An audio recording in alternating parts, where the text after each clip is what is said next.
They told her to sit down. She didn't listen. And what happened next on Flight 447 changed everything. Picture this. An emergency alarm piercing through the cabin of a commercial airliner at 30,000 feet. Passengers frozen in their seats, eyes wide with terror. A woman convulsing violently in seat 12B, her body jerking uncontrollably as foam gathered at the corners of her mouth. And standing in the aisle, perfectly still, was senior flight attendant Veronica Hastings, her face drained of color, doing absolutely nothing. But then, something extraordinary happened. An 8-year-old girl unbuckled her seatbelt, stood up, and walked straight past that frozen flight attendant toward the seizing passenger. The flight attendant shouted at her to sit down. The girl kept walking. Because sometimes courage doesn't wait for permission. And sometimes heroes wear box braids and carry stuffed rabbits. This is the true story of Sarah Crawford, and how one little girl proved that age has nothing to do with bravery. Let me take you back to where it all started, just 30 minutes earlier at Denver International Airport on an ordinary Tuesday afternoon. Sarah Crawford was small for her 8 years. She stood barely 4 feet tall, her thick glasses constantly sliding down her nose, which she'd pushed back up with the same determined gesture she'd been doing since she got them at age 5. Her box braids were tied back with purple ribbons that her mother had carefully woven in that morning, each one a little prayer for her baby's safe journey. Sarah wore a medical alert bracelet on her tiny wrist, not for herself but as a reminder. A reminder of her little brother Elijah, who'd been diagnosed with epilepsy 2 years ago. A reminder of why she wanted to become a doctor. In her arms, she clutched a worn stuffed rabbit she'd named Dr. Hopscotch. The fur was matted from years of being squeezed during scary moments, one of its button eyes hung loose by a thread, and there was a permanent stain on its left ear from when 5-year-old Sarah had tried to give it medicine with actual grape juice. But Dr. Hopscotch had been with her through everything. Her first day of kindergarten. The night Elijah had his first seizure. Every doctor's appointment. Every sleepless night when she'd heard her parents crying in the next room about medical bills. And now, Dr. Hopscotch was with her on her first solo flight. Sarah's parents had sacrificed for months to send her to the Denver Youth Medical Academy, a week-long camp for kids interested in healthcare. They'd skipped date nights, her father had taken extra shifts at the warehouse, her mother had cut back on groceries. All so their daughter could chase a dream that seemed impossible for a little black girl from the south side of Chicago. But Sarah's parents believed in her. They believed that their baby, who spent her free time watching medical documentaries instead of cartoons, who could name every bone in the human body by age 7, who sat with her little brother during his seizures and timed them with the focus of a trained professional, was meant for something extraordinary. The camp had been everything Sarah dreamed it would be. She'd learned CPR on practice dummies. She'd looked at cells under real microscopes. She'd asked so many questions that the instructors joked they should pay her tuition back because she was teaching them. And now, with a badge pinned to her jacket that read Future Dr. Sarah Crawford, and a head full of new knowledge, she was flying home alone. Her parents couldn't afford to fly out to get her, so Sarah was registered as an unaccompanied minor. She was terrified. As she walked down the jetway toward Flight 447, Sarah whispered facts to herself, the way she always did when she was scared. Commercial aviation is the safest form of travel. The odds of a plane crash are 1 in 11 million. Pilots train for thousands of hours. The plane is safer than the car ride to the airport. Dr. Hopscotch's worn fabric absorbed the nervous sweat from her palms. The moment Sarah stepped onto the plane, she felt eyes on her. Cold eyes. Judging eyes. Veronica Hastings stood at the entrance of the aircraft in her immaculate navy blue uniform, every blonde hair perfectly in place, her makeup applied with the precision of someone who viewed appearance as armor. At 42, Veronica had been a flight attendant for 15 years, but she'd never wanted this life. She came from old money in Connecticut, the kind of family where the silver was actual silver and everyone knew which fork to use at dinner parties. She'd married well, married young, and expected to live a life of country clubs and charity galas. But her divorce had shattered that fantasy, and suddenly Veronica Hastings needed a job. She hated it. Hated serving people she considered beneath her. Hated the cramped quarters and the demanding passengers and the loss of status. So she'd carved out her own little kingdom at 30,000 feet, where she made the rules and maintained what she called standards. Her reputation among crew members was clear. Veronica ran a tight cabin and she didn't tolerate nonsense. When she saw Sarah approaching with her unaccompanied minor paperwork, something flickered across Veronica's face. Not quite disgust but close.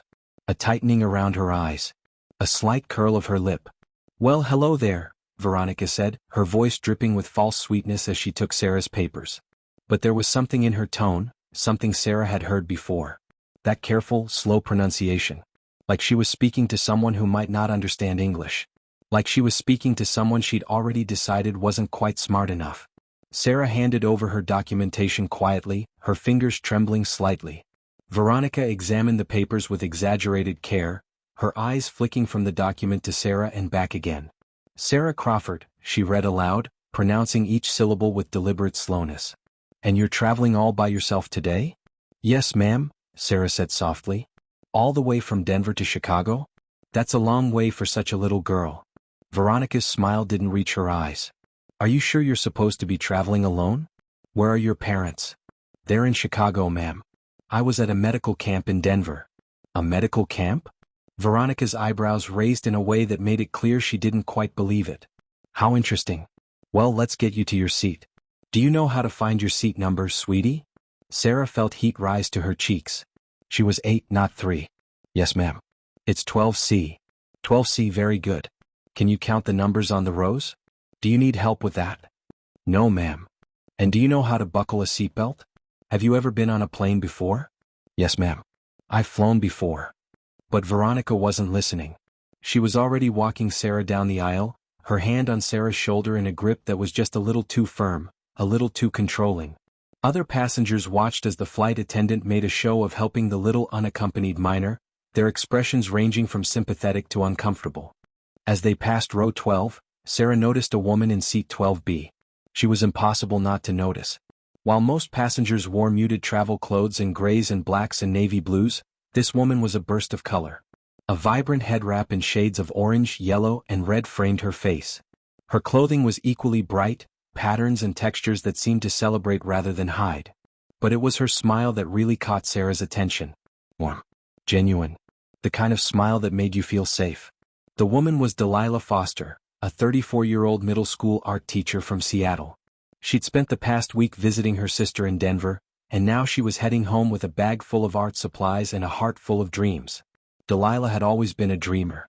She dreamed of opening an art therapy studio specifically for kids with disabilities, a place where children who felt different could express themselves without judgment.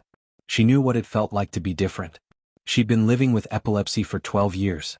Recently, her insurance company had changed their coverage, forcing Delilah to switch to a new medication.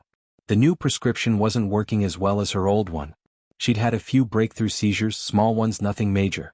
But there was always that anxiety in the back of her mind, that awareness that her brain could betray her at any moment.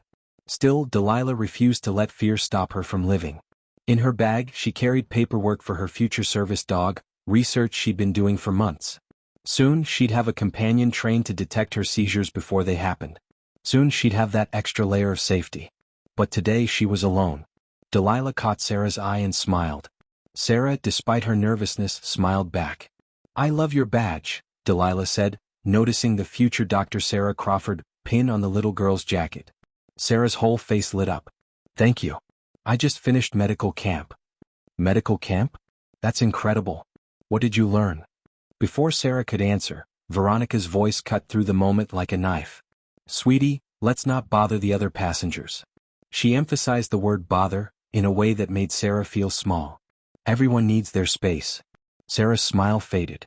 She nodded and slipped into seat 12C, right across the aisle from Delilah, clutching Dr. Hopscotch tighter.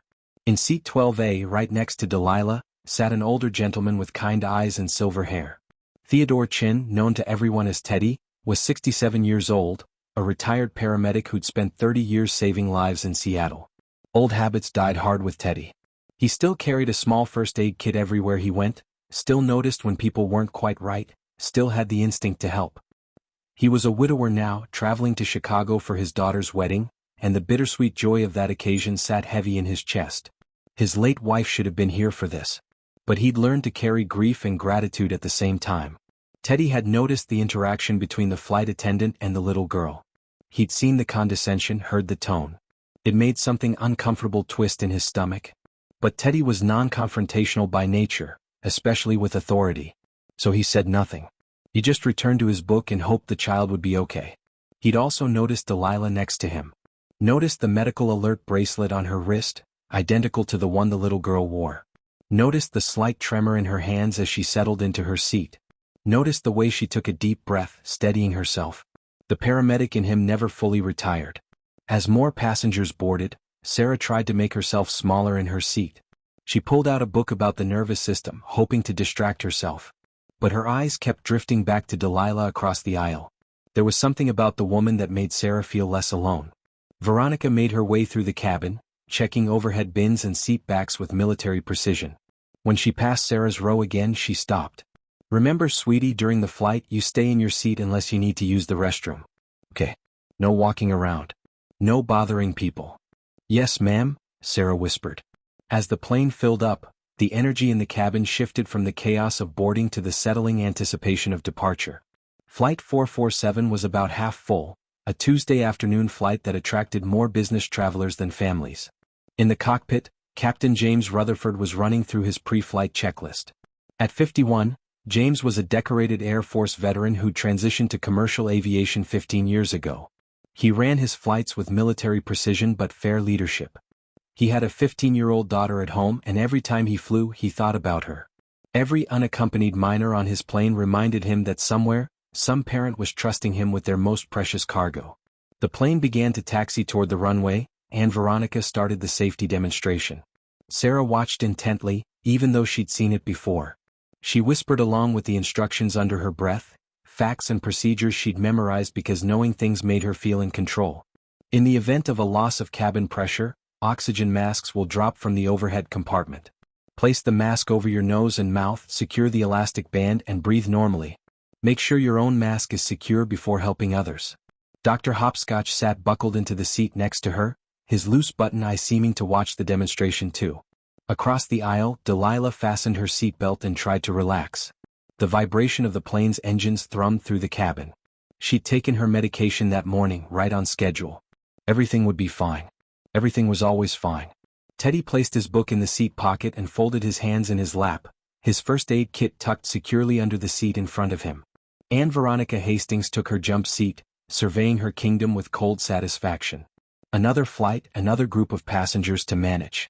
She'd maintain order, enforce the rules, and land in Chicago with her perfect record intact. None of them knew what was about to happen. None of them knew that in less than 30 minutes, everything would change. That an 8-year-old girl would have to make a choice between following the rules and doing what was right. That a woman's life would hang in the balance. That courage would look nothing like they expected. Flight 447 lifted off from Denver, climbing into a clear blue sky. And in seat 12C, little Sarah Crawford pressed her face to the window, watching the ground fall away, whispering one more fact to calm her nerves.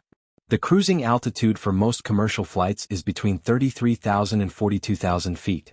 At that height, the air is thin, but the plane is designed to maintain safe cabin pressure. We'll be fine. Everything will be fine. But Sarah was wrong. Because 30,000 feet above the ground, with nowhere to run and nowhere to hide, fine was about to become a luxury none of them could afford.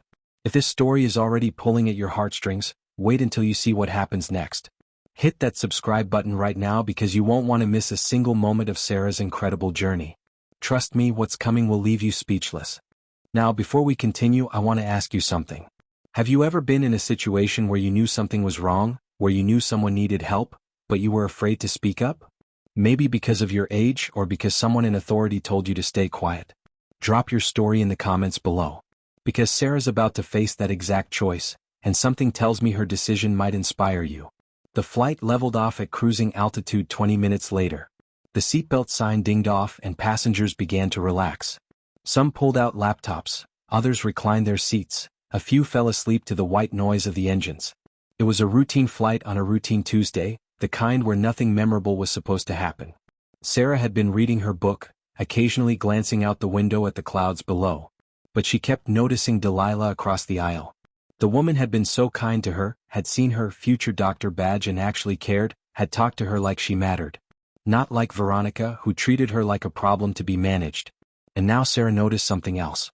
Delilah was fidgeting with her head wrap, adjusting it repeatedly. Her breathing seemed faster. There was a tightness around her eyes that hadn't been there before. Teddy noticed too. Years of reading people's physical distress had attuned him to the subtle signs. The way Delilah's fingers trembled slightly. The way she pressed her lips together. The way she gripped the armrest just a little too hard. What none of them knew yet was that Delilah's new medication was failing her. The dosage wasn't right. Her brain's electrical activity was building toward a storm, neurons firing in patterns they shouldn't, pressure building like a dam about to break. And up in first class, Veronica Hastings was preparing her beverage cart, completely unaware that in a few short minutes, she would be tested in a way she'd never been tested before. That her prejudice and her pride and her need for control would collide with a medical emergency. And that an 8-year-old girl she'd dismissed and demeaned would be the only thing standing between life and death. The plane hummed on through the sky. Peaceful. Calm. Ordinary. For exactly 4 more minutes. 20 minutes into the flight, somewhere over the Nebraska plains, the first crack appeared in the facade of normalcy. Delilah Foster shifted in seat 12B, her hand moving to her temple. The pressure had been building for the past few minutes, a familiar and terrifying sensation she'd hoped she'd never feel again. It started as a tightness behind her eyes, then spread like fingers of electricity reaching through her skull. Her vision blurred at the edges. The cabin lights suddenly seemed too bright, stabbing into her brain. The hum of the engines, which had been background noise moments ago, now felt like it was vibrating through her bones. Something was wrong. Very wrong. She turned to Teddy Chin in the seat next to her, trying to keep her voice steady, trying not to alarm him.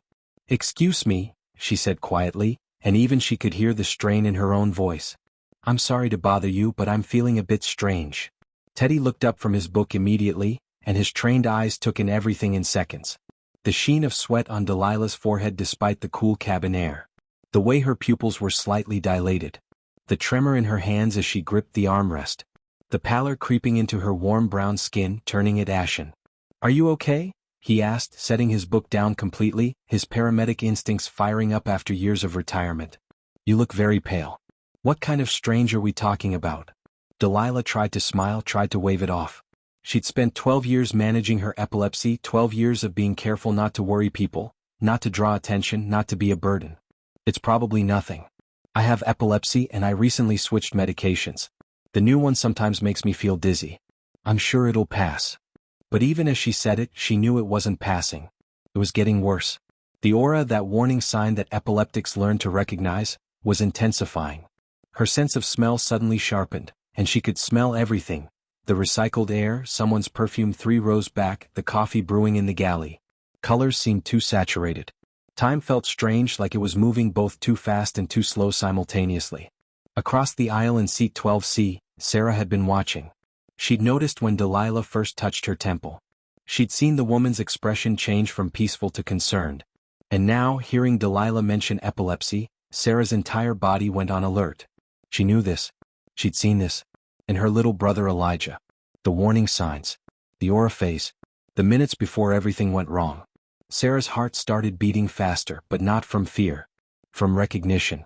From the knowledge that had been drilled into her through 2 years of watching her brother, through countless nights timing his seizures, through a week of intensive medical training at camp where she'd asked the neurology instructor every question she could think of about seizure protocols. She watched as Teddy leaned closer to Delilah, his voice low and professional. "Ma'am, I'm a retired paramedic. Have you taken your medication today?" "Yes, this morning." "Right on schedule." Delilah's words were careful, measured, like she was concentrating hard on forming them correctly. "It's just the new prescription. It doesn't work as well as my old one. My insurance changed and I had to switch brands and the dosage isn't quite right yet." Insurance? That word hung in the air like an indictment. Here was a woman who knew exactly what medication she needed, but corporate bureaucracy had forced her onto something less effective. Something that was failing her right now at 35,000 feet with nowhere to run. Teddy's jaw tightened. He'd seen this too many times in his career. People suffering because the medication they needed was deemed not covered by someone in an office who'd never met them. "Okay," he said calmly. "I want you to tell me immediately if your symptoms get worse. I mean immediately. Don't try to tough it out." "Understood." Delilah nodded, but Sarah could see her hands were shaking harder now. The beverage cart rattled down the aisle, and Veronica Hastings appeared with her plastic smile and her perfectly controlled demeanor. She stopped at row 11, taking orders with mechanical efficiency. "Coffee, tea, water, soft drinks," she recited in a sing-song voice. Sarah saw her opportunity. The nice lady who'd complimented her badge needed help, and maybe some ginger ale would help settle her stomach. Sarah had read that ginger could help with nausea and it couldn't hurt. She raised her small hand politely, waiting for Veronica to notice her. Veronica's eyes flicked to Sarah with barely concealed irritation. "Yes." "Excuse me, ma'am," Sarah said in her most polite voice, the one her mother had taught her to use with white authority figures. The voice that made you sound small and non-threatening and grateful for any scrap of attention. "Could I please have a ginger ale for the nice lady across the aisle? She's not feeling well." The temperature in the immediate vicinity seemed to drop several degrees. Veronica's smile turned into something sharp and condescending. She didn't even glance at Delilah. Her eyes stayed fixed on Sarah with a look that made the little girl feel like she'd done something terribly wrong. "I'm sure she can ask for herself if she needs something," Veronica said, each word dripping with disdain. "Sweetie, I told you to stay in your seat. This is not a time to be playing helper. Sit back and mind your own business." Sarah felt heat rise to her cheeks, that particular shame that comes from being dismissed by an adult when you're just trying to help. She sank back into her seat, clutching Dr. Hopscotch. Veronica turned to Delilah with that same plastic smile, but there was something else underneath it now. Something that made her take just a beat too long to ask, "Can I get you something?" Delilah, despite the growing pressure in her head, despite the aura intensifying, forced out the words. "Water, please. Just water." Veronica made a show of pulling out a bottle of water. But instead of handing it over immediately, she took her time. Deliberately took her time. She slowly opened the bottle, slowly placed it on the tray table, slowly placed a plastic cup next to it. Her movements were a masterclass in passive aggression. "There you go," Veronica said, and then added, just loud enough for the surrounding passengers to hear, "Some people need constant attention on flights. It's always something." The comment hung in the air like poison. A few passengers shifted uncomfortably. Teddy's hands curled into fists on his armrests, but he said nothing. Sarah stared at Veronica with wide eyes, unable to believe an adult would be so deliberately cruel. Delilah reached for the water bottle with trembling hands, humiliation mixing with her physical distress. She'd done nothing wrong. She was sick. She'd simply asked for water. But somehow this flight attendant had made her feel like she was being difficult, like her illness was an inconvenience, like she didn't deserve basic human decency. Veronica moved on with her cart, leaving a wake of discomfort behind her. 3 minutes passed. 3 minutes that felt like 30. And then everything accelerated. Delilah's hand suddenly clenched around the water bottle, squeezing it so hard that water spurted out the top. Her breathing became rapid and shallow. Sweat poured down her face now, soaking into her vibrant head wrap. Her eyes had a distant, unfocused look, like she was seeing something the rest of them couldn't see. "Sir," she whispered to Teddy, and her voice was slurred now, the words thick and difficult. "Sir, I don't feel right. Something's really wrong." Teddy's training kicked in completely. He'd seen these symptoms before hundreds of times. Pre-seizure indicators. Aura phase transitioning to the prodrome phase. They had minutes at best. Maybe less. His hand shot up to the call button above his seat and pressed it firmly. The chime echoed through the cabin. Veronica appeared from the galley, her expression already annoyed before she even reached them. She'd been in the middle of preparing the next beverage service, and interruptions were not part of her carefully controlled schedule. "Sir, we're in the middle of beverage service," she said, her tone making it clear that this better be important. Teddy turned to her, his voice calm but firm, using the voice he'd used 1,000 times in emergency situations when he needed people to listen and act. "This woman needs medical attention. I'm a retired paramedic and she's showing signs of an imminent." Veronica cut him off with a raised hand and that condescending smile. "Sir, I'm sure it's just turbulent sickness. Some people's stomachs are more sensitive to flying." She looked at Delilah and her expression hardened. "Ma'am, have you been drinking? Did you consume alcohol before boarding?" The accusation landed like a slap. Multiple passengers turned to look now, and the implication was clear. Veronica was suggesting that Delilah was intoxicated. Delilah tried to respond, tried to explain, but her words were coming out wrong now. I have epilepsy. My medication, it's not." The words slurred together, her tongue thick in her mouth, her brain misfiring as the electrical storm built toward its inevitable peak. Veronica's lips pursed in disgust. "Ma'am, I can't help someone who can't even speak clearly. If you're going to be ill, there are air sickness bags in the seat pocket. Otherwise, I need you to sit back and..." "She's about to have a seizure." Teddy's voice rose now, professional calm cracking under the weight of Veronica's willful ignorance. "I'm telling you as someone with 30 years of emergency medical experience, this woman is going into a seizure and we need to prepare." Across the aisle, Sarah had unbuckled her seatbelt. She couldn't sit still anymore. Everything she'd learned, everything she knew from watching Elijah, was screaming at her that Delilah needed help now. Not in a minute. Not after Veronica finished being terrible. No. She started to stand, started to move toward them. "Young lady." Veronica's voice cracked like a whip. "Sit down. This is not a playground. This is not your concern." Sarah froze, 8 years old and conditioned to obey adults, conditioned to follow rules, conditioned to make herself small. But she looked at Delilah, saw the woman's body starting to stiffen, saw her eyes rolling back, and something in Sarah's chest broke open. "But I know what's happening," Sarah said, her voice small but determined. "My brother has epilepsy and she's about to. I will not tell you again." Veronica stepped toward Sarah, looming over the tiny girl with her full adult height and authority. "Return to your seat immediately, or I will have you restrained for the remainder of this flight. Do you understand me? I will call security and have you removed from this plane the moment we land." Sarah's eyes filled with tears, but she sat back down. Because she was 8. Because adults had power. Because the rules said she had to listen. But her eyes never left Delilah. And then it happened. Delilah Foster's body went rigid. Completely, utterly rigid. Her back arched against the seat, every muscle in her body contracting at once in a way that looked painful because it was painful. Her arms shot out stiffly. Her legs straightened and locked. Her jaw clenched so hard that the muscles stood out on her neck. For one horrible second there was absolute silence. The kind of silence that happens when time itself seems to stop. And then Delilah's body began to convulse. Not the gentle shaking of someone who's cold. This was violent, terrifying.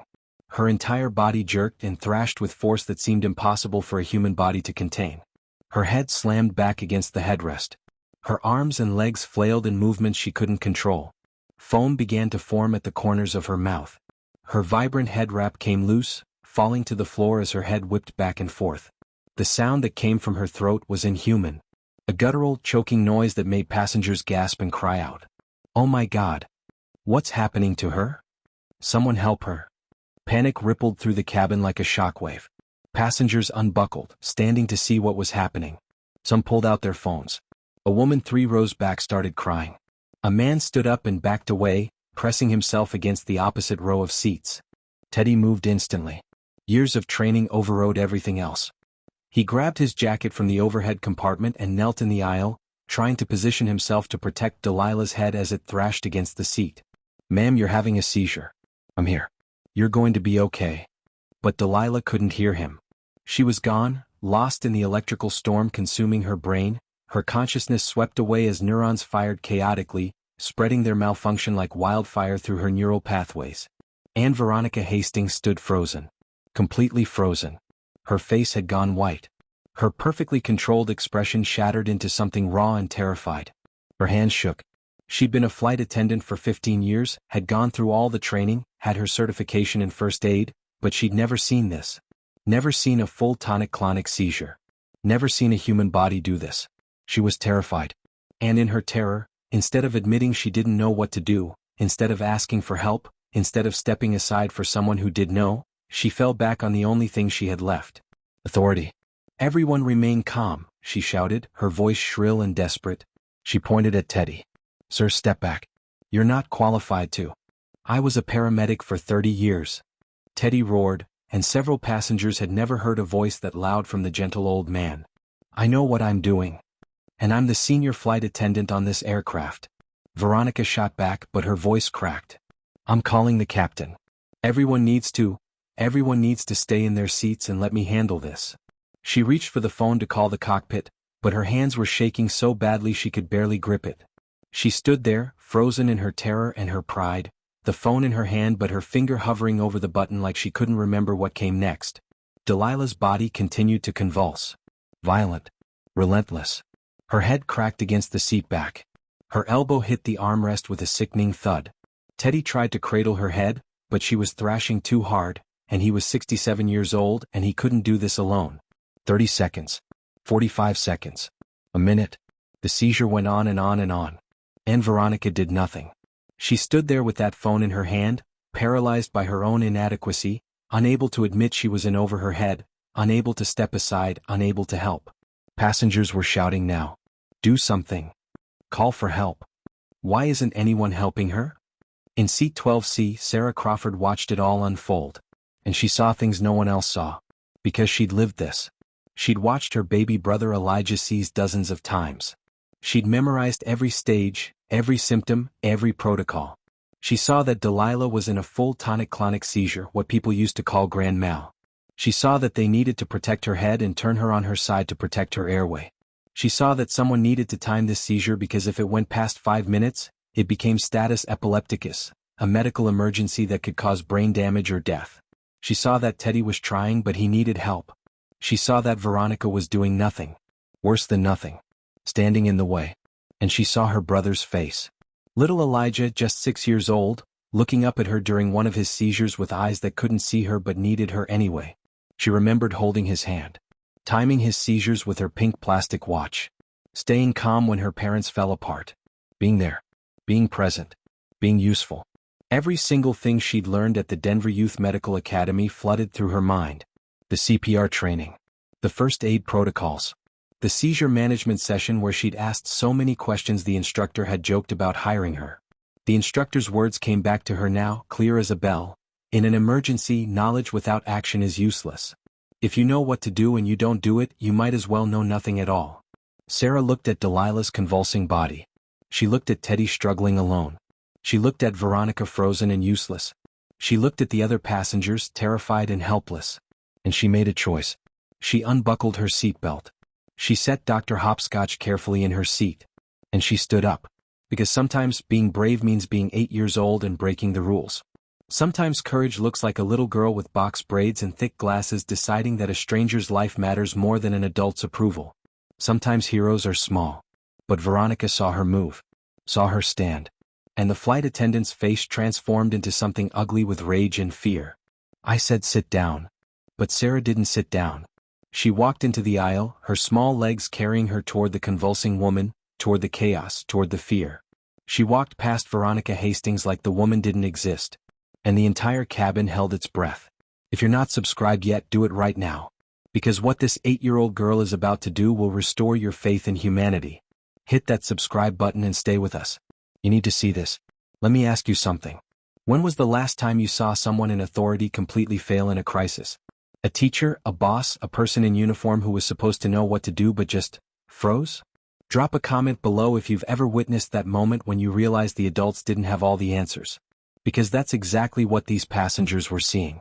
And one little girl was about to show them all what real courage looks like. The seizure had been going on for 1 minute and 20 seconds. Every second mattered. Every second that Delilah's brain fired chaotically was a second of potential damage. Every second her body convulsed was a second she could hurt herself. Every second without proper help was a second closer to tragedy. And an 8-year-old girl was walking into the storm. 4 minutes and 40 seconds. That's how long Delilah Foster's brain had been under siege. 4 minutes and 40 seconds of electrical chaos, of neurons firing in patterns they were never meant to fire, of her consciousness swept away in a storm she couldn't control. And then, finally, mercifully, the seizure began to end. The violent convulsions slowed. The rigid tension in her muscles started to release. The jerking movements became smaller, less frequent, like a wind-up toy winding down. Her body, which had been a battlefield, began to surrender to exhaustion. Delilah's eyes were open, but she wasn't seeing. Not really. She was in what medical professionals call the postictal state, that twilight zone between the seizure and consciousness. Her brain had just run a marathon it never trained for, and now it needed time to recover, to reset, to remember how to be a brain again.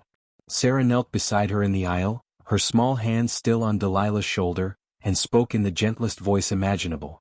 It was the same voice she used with Elijah when he came back from his seizures, scared and confused and not quite sure where he was. "Miss Delilah," Sarah said softly, her child's voice cutting through the chaos of the cabin like a beam of light. "You had a seizure. But you're safe now. You're on a plane. We're flying to Chicago. Do you remember getting on the plane?" Delilah's lips moved, but what came out wasn't quite words. It was mumbling, fragments of sound that didn't connect to meaning. Her eyes wandered, unfocused, trying to make sense of the faces hovering above her. Where was she? What had happened?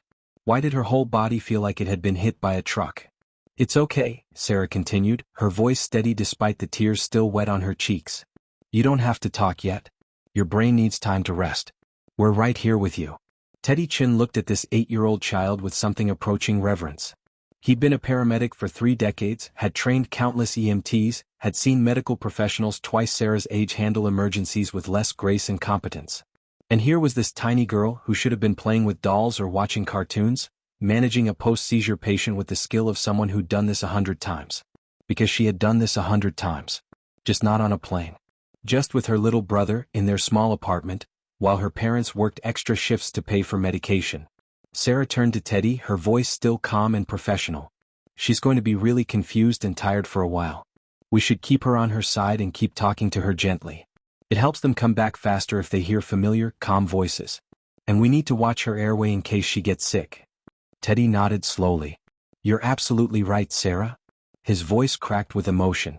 You did incredible. You just saved her life. Around them, the cabin had transformed. The panic had shifted into something else. Disbelief. Passengers who had watched an 8-year-old girl do what a trained flight attendant couldn't or wouldn't do were processing something that didn't quite fit into their understanding of how the world worked. A woman in seat 11D across the aisle whispered to her husband, but her voice carried in the strange silence that had fallen over the cabin. That little girl just saved her life. Did you see that? She's 8 years old and she just saved that woman's life. Her husband nodded, unable to speak, his own eyes wet. Other passengers were crying too. Some from relief. Some from the raw emotion of watching genuine heroism. Some because they'd seen something they'd never forget, something that would change how they saw the world. A man in row 14 had been filming on his phone since the seizure started. He'd captured everything. Delilah's convulsions. Teddy's attempts to help. Veronica's frozen panic. And Sarah, tiny Sarah Crawford with her box braids and her thick glasses, walking past a grown woman's orders to do what needed to be done. The footage would go viral within hours of landing. It would be viewed millions of times. It would spark conversations about courage and prejudice and the failures of authority. But right now, in this moment, the man just watched the little girl tend to the woman, and he understood he was witnessing something extraordinary. The pilot's voice crackled over the intercom, calm and authoritative. Ladies and gentlemen, this is Captain Rutherford. We are beginning our descent into Indianapolis International Airport for an emergency medical landing. Please remain in your seats and follow all crew instructions. Medical personnel will be boarding as soon as we're at the gate. The plane banked gently to the left, beginning its descent. The cabin tilted and passengers could feel the change in altitude in their ears. Veronica Hastings, who had been standing near the galley in a state of shock since Sarah had pushed past her, suddenly seemed to remember she was supposed to be in charge. The emergency landing protocols kicked in through her fog of humiliation and terror. She needed to regain control. She needed to reassert her authority. She needed to prove that she was still the senior flight attendant, still the person in charge. She moved down the aisle, her voice sharp and commanding. Everyone needs to return to their seats immediately for landing procedures. This is a safety requirement. Everyone sit down now. Passengers reluctantly moved back to their rows, but they kept their eyes on row 12, on the little girl and the sick woman and the elderly man who'd tried to help. Veronica reached Sarah, and her voice took on that tone again, that condescending authority laced with barely controlled rage. Young lady, for the last time, you need to return to your seat and buckle your seatbelt. We are landing and you are violating safety protocols. Sarah didn't move. She stayed exactly where she was, kneeling in the aisle, her hand on Delilah's shoulder, talking softly about her brother Elijah and his favorite stuffed animal and how scared he gets after seizures but how brave he always is. Did you hear me? Veronica's voice rose. I'm giving you a direct order. Return to your seat or... The intercom crackled again and Captain James Rutherford's voice filled the cabin, but this time it was different. This time he wasn't speaking to everyone. He was speaking to one person. Sarah, this is Captain Rutherford. His voice was warm, firm, and filled with something that sounded like pride. I need you to stay exactly where you are and keep monitoring our passenger. You're doing a perfect job. Keep doing exactly what you're doing until the paramedics arrive. The silence that followed was deafening. Every passenger heard it. Every crew member heard it. And Veronica Hastings heard it loudest of all. The captain had just overridden her authority.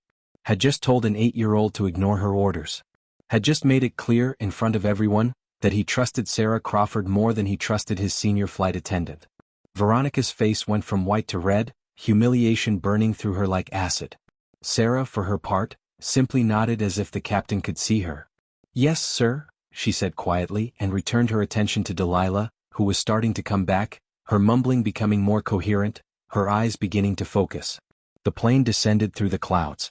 Indianapolis appeared below, a sprawl of city giving way to the organized geometry of the airport. The landing gear deployed with a mechanical thunk that vibrated through the fuselage. The engines changed pitch as the pilot reduced power. And in row 12, Sarah Crawford held Delilah Foster's hand and whispered stories about a little boy named Elijah who was brave even when he was scared. The wheels touched down with barely a bump. Captain James Rutherford had been flying for 25 years, and he brought that plane down as gently as setting down a sleeping baby. The engines roared in reverse thrust, slowing them rapidly. The plane taxied directly to a gate where emergency vehicles were already waiting, lights flashing in the afternoon sun. The moment the plane stopped and the seatbelt sign dinged off, the forward door opened and paramedics rushed aboard, their equipment bags swinging, their faces set with professional urgency. The lead paramedic, a man in his 40s with kind eyes and close-cropped hair, moved quickly to row 12 where Delilah was still lying in the recovery position across her seat and into the aisle. He knelt down, already assessing, already running through protocols. But before he could speak, Sarah stood up and gave him a report that would have made an ER nurse proud. Her name is Delilah Foster. She's 34 years old. She has epilepsy and recently changed medications due to insurance coverage changes. The new medication isn't working as well. She had a tonic-clonic seizure that lasted 4 minutes and 40 seconds. We kept her on her side, protected her airway, and monitored her throughout. She's been in postictal state for approximately 16 minutes now and is becoming more coherent. She mentioned earlier that she sometimes feels nauseous after seizures, so you should watch for that. She didn't hit her head during the seizure, but she did impact her elbow on the armrest pretty hard. The paramedic stared at Sarah, then looked at Teddy, then back at Sarah. "Who gave you this information?" he asked. "She told me some of it before the seizure when we were talking," Sarah said. "And I timed the seizure and watched her. My little brother has epilepsy, so I know what to look for." The paramedic blinked. "How old are you?" Sarah pushed her glasses up her nose. "8. But I pay attention." The paramedic's partner, a woman with her hair pulled back in a tight bun, had moved to Delilah's other side and was checking vital signs. BP is elevated but stable. Pulse is rapid but steady.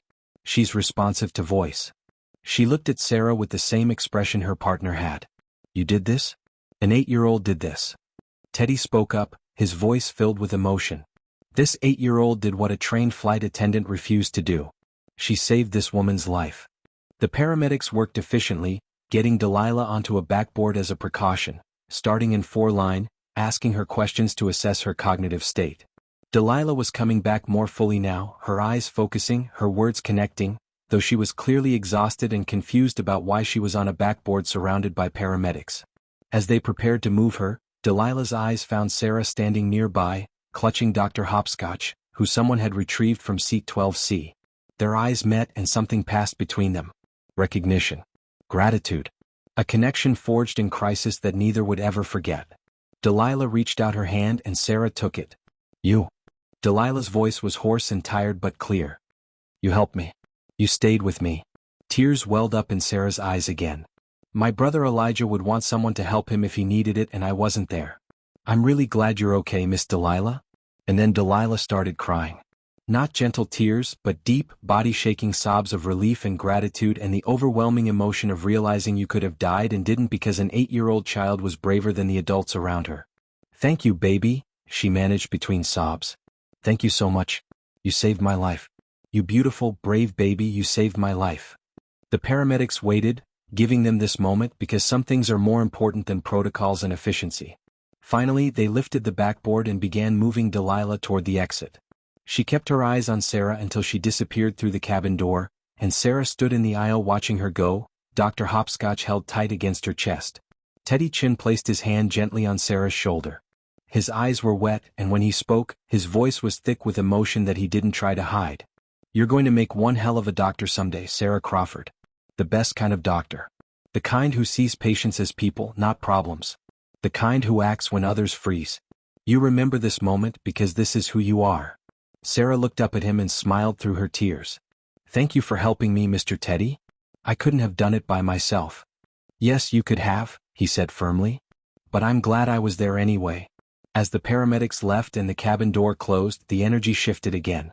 The adrenaline was fading, leaving behind a strange combination of relief and anger. Relief that Delilah would be okay. Anger at what they'd all witnessed. Passengers began to talk among themselves, and their voices carried through the cabin. The man from row 14 held up his phone. I recorded everything. Every single second from when that woman started seizing until the paramedics took her away. And I recorded her too. He pointed toward where Veronica stood near the galley, trying to make herself invisible. She refused to help. She accused a seizing woman of being drunk. And she tried to physically stop this child from saving someone's life. A woman in row 9 stood up, her voice shaking with rage. She asked if the woman had been drinking while she was having a seizure. I heard her. We all heard her. Another passenger chimed in. That little girl knew more about what to do than a flight attendant with 15 years of experience. How is that possible? What kind of training did that woman have? She had training, Teddy said quietly, but his voice carried. She had all the training. She just didn't have the courage. Or the compassion. The murmurs grew. Anger rippled through the cabin like a wave. These passengers had been terrified, had watched someone nearly die, had seen a child have to step up because an adult failed spectacularly. And now that the crisis was over, the rage was settling in. The cockpit door opened and Captain James Rutherford stepped out. He was not a tall man, but he commanded presence. 25 years of military service and commercial aviation had given him an bearing that made people sit up straighter when he entered a room. His uniform was crisp, his silver hair cut military short, his jaw set in a way that suggested he was not in the mood for nonsense. His eyes scanned the cabin and landed on Veronica Hastings. His expression turned to stone. He walked down the aisle with measured steps and every passenger watched him. The cabin fell silent except for the ambient hum of the auxiliary power unit keeping the lights on while they were parked at the gate. Miss Hastings, he said, and his voice was quiet but carried the weight of absolute authority. I need you to come with me. Now. Veronica's face cycled through emotions rapidly. Shame. Defiance. Fear. She settled on defiance, pulling herself up to her full height, smoothing her uniform, trying to reconstruct the armor of authority that had been stripped away. Captain, I followed protocol, she said, and her voice had that same condescending tone, but now it was laced with desperation. That child violated FAA regulations by unbuckling during a medical emergency. She interfered with crew duties. James held up one hand and Veronica stopped talking immediately. That child, he said, his voice deadly quiet, saved a passenger's life while you stood by and did nothing. Worse than nothing. You actively interfered with emergency medical assistance. You questioned the credentials of a retired paramedic. You accused a seizing woman of being intoxicated. You attempted to physically restrain an 8-year-old girl who was performing life-saving care. I was maintaining order. Veronica's voice rose, shrill and defensive. You can't possibly blame me for following procedures, for trying to keep control of the cabin during a crisis. I called you immediately.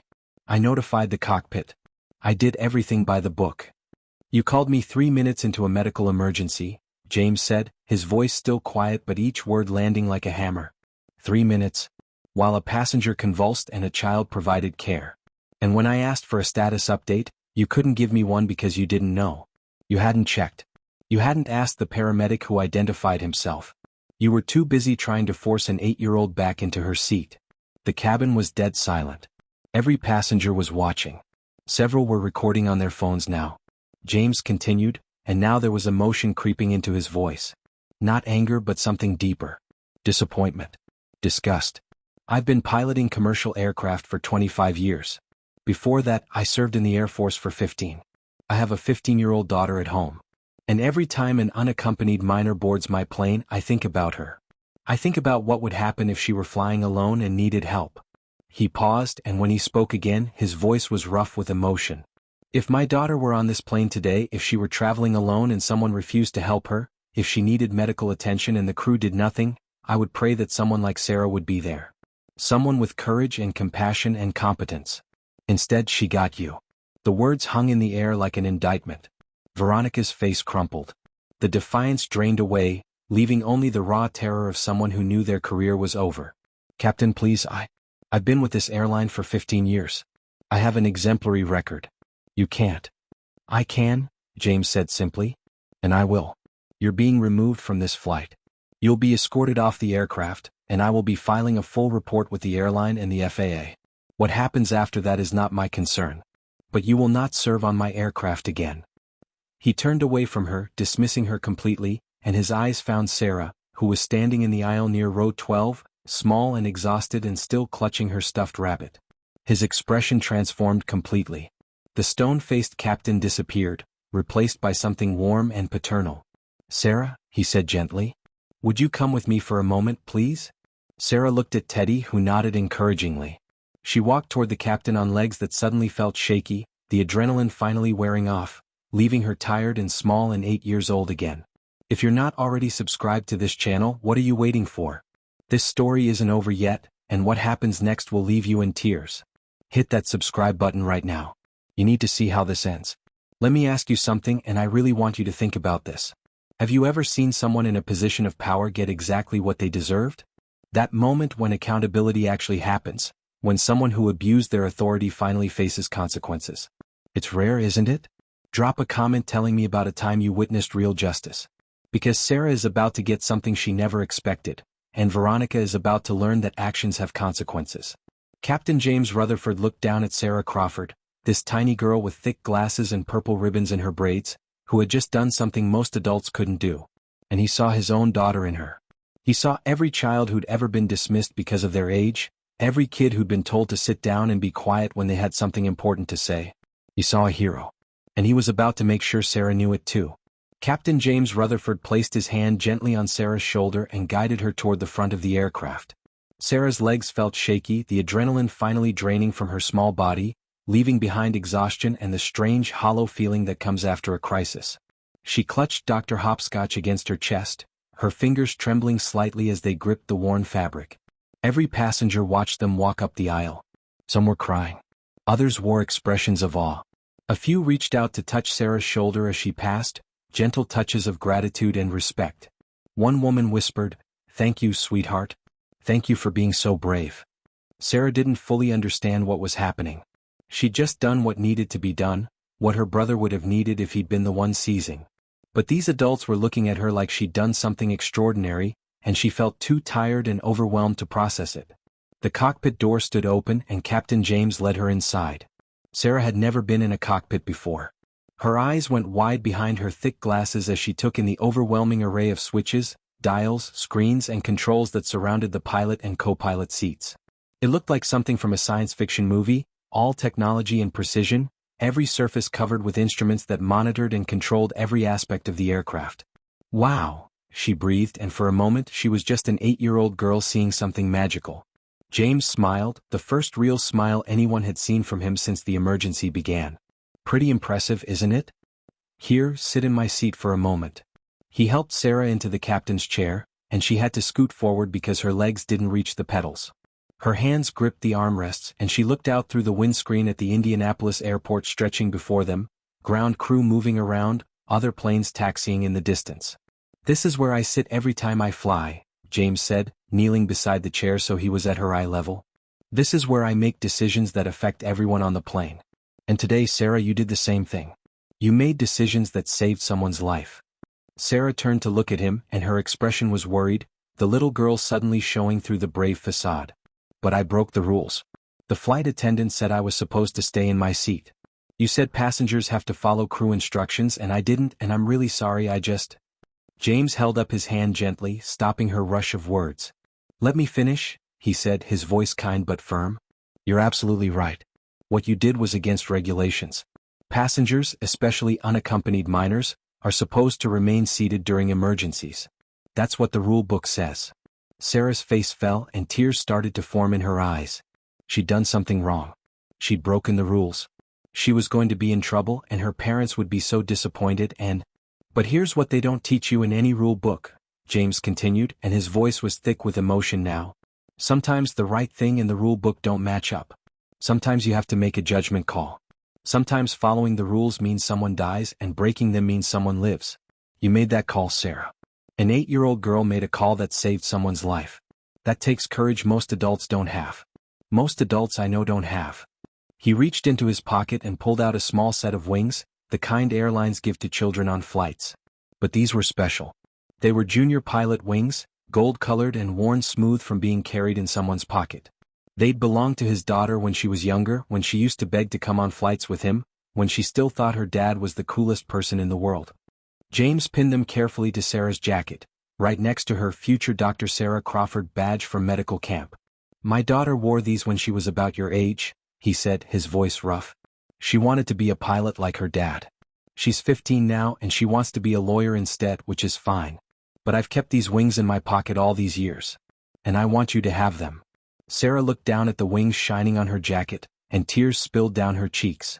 "My daughter would be proud to have you wear those," James continued. "You stay curious, Sarah Crawford. You stay brave.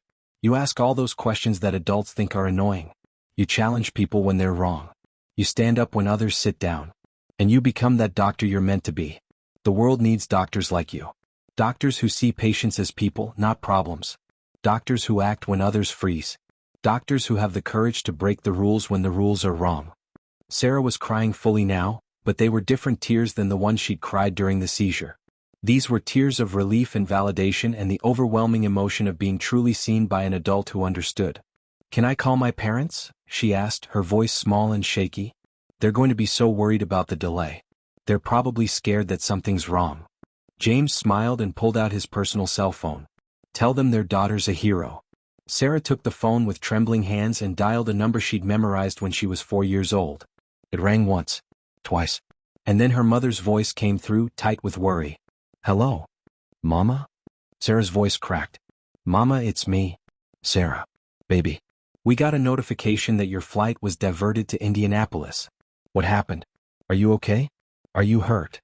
In the background, Sarah could hear her father's voice, urgent and scared. "Is she okay? Let me talk to her. Sarah." And then Sarah told them everything. The words tumbled out in a rush. About Miss Delilah and how nice she'd been. About the seizure. About the flight attendant who wouldn't help. About how she remembered everything from watching Elijah and everything she'd learned at camp. About kneeling in the aisle and timing the seizure and keeping Miss Delilah safe. Her mother was crying within 30 seconds.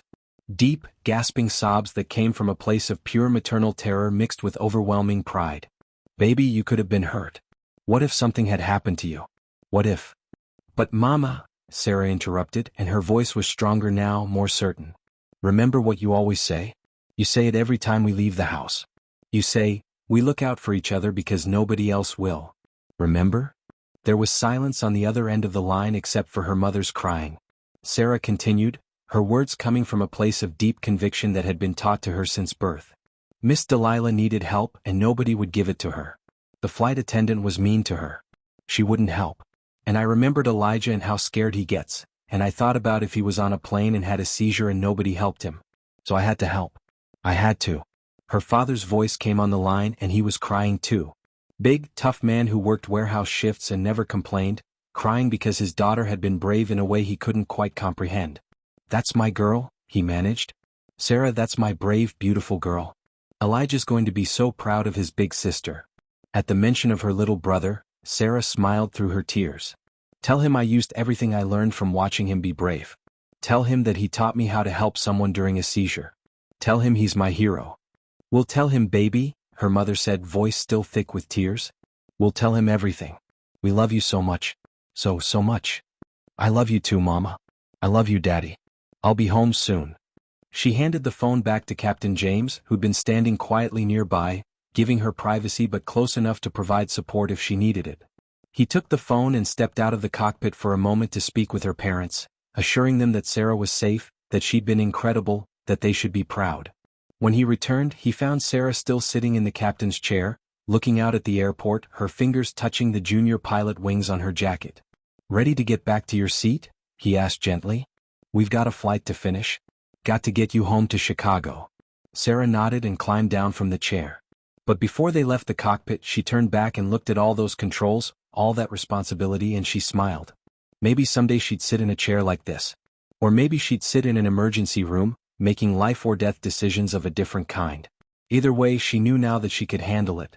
Because she'd already proven she could.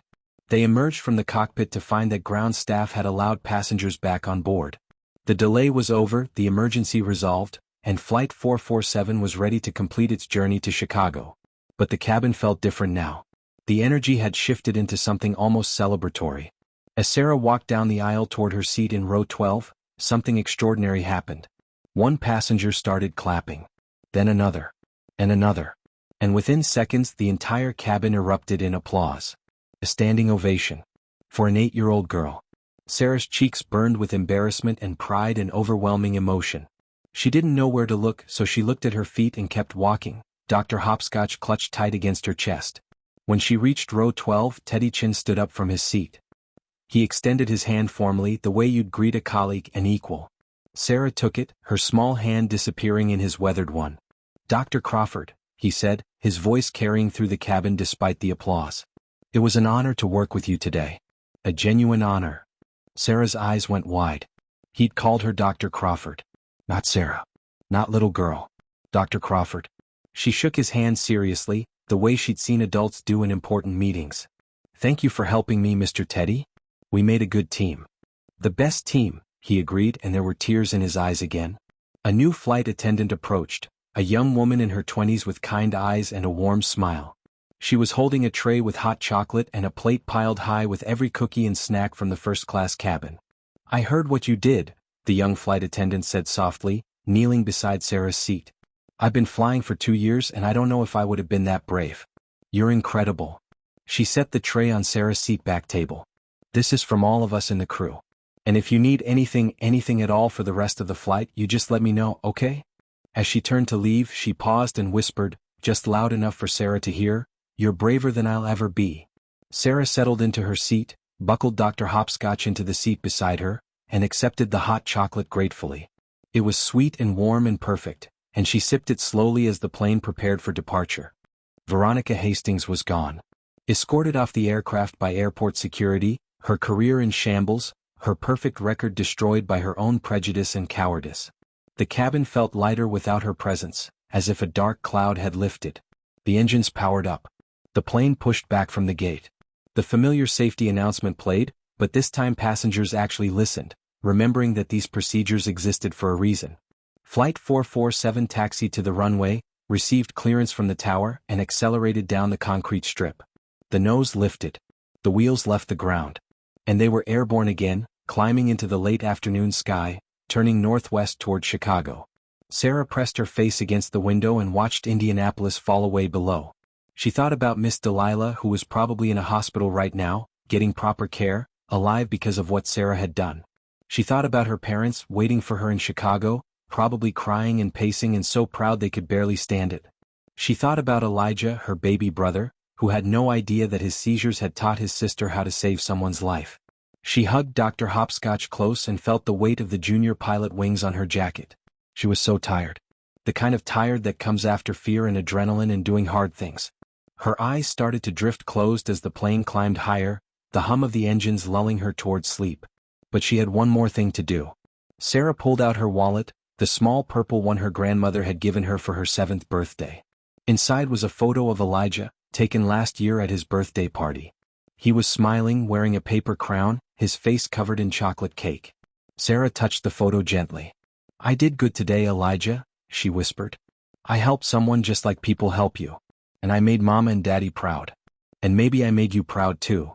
She tucked the photo back in her wallet, next to her medical camp badge and a small card with emergency numbers.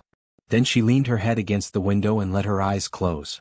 As Sarah drifted off to sleep, peaceful and exhausted, the plane continued its journey through the sky. The sun was setting, painting the clouds in shades of orange and pink and purple, turning the world below into a patchwork of light and shadow. And on the screen of your device, words begin to appear, text overlaying the image of tiny Sarah Crawford sleeping peacefully against the airplane window, Dr. Hopscotch tucked under her chin, junior pilot wings glinting in the last rays of sunlight. Delilah Foster made a full recovery. She spent one night in the hospital for observation and was released the next morning. She never forgot the little girl who saved her life. 12 years later, when Sarah Crawford graduated from medical school, Delilah Foster was in the audience, wearing the same vibrant head wrap she'd worn that day on the plane, crying tears of joy for the young woman who'd once been a brave 8-year-old with box braids and thick glasses. Veronica Hastings was terminated from her position immediately upon investigation. She lost her flight attendant certification and was barred from working for any commercial airline. The FAA launched a formal inquiry into her conduct, and the video footage from passengers' phones ensured there was no ambiguity about what had happened. She never flew again. Captain James Rutherford personally recommended Sarah for a youth aviation medicine scholarship, a program that combined her interest in medicine with aerospace health. The recommendation letter he wrote was 3 pages long and was later framed in Sarah's childhood bedroom. He kept in touch with the Crawford family for years, and when Sarah graduated from college he was there in full dress uniform, applauding as she crossed the stage. The passengers from Flight 447 never forgot what they witnessed.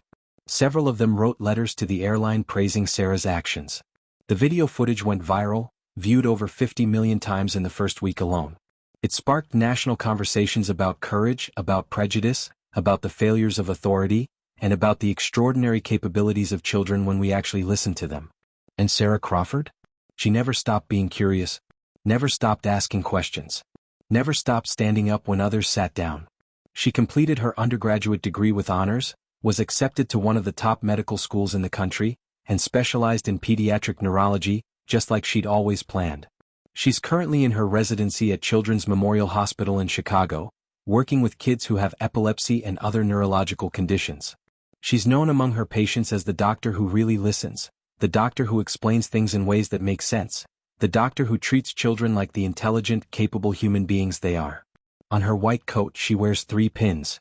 Her medical school graduation pin. A small purple ribbon in honor of her brother Elijah, who's now a healthy teenager playing high school basketball.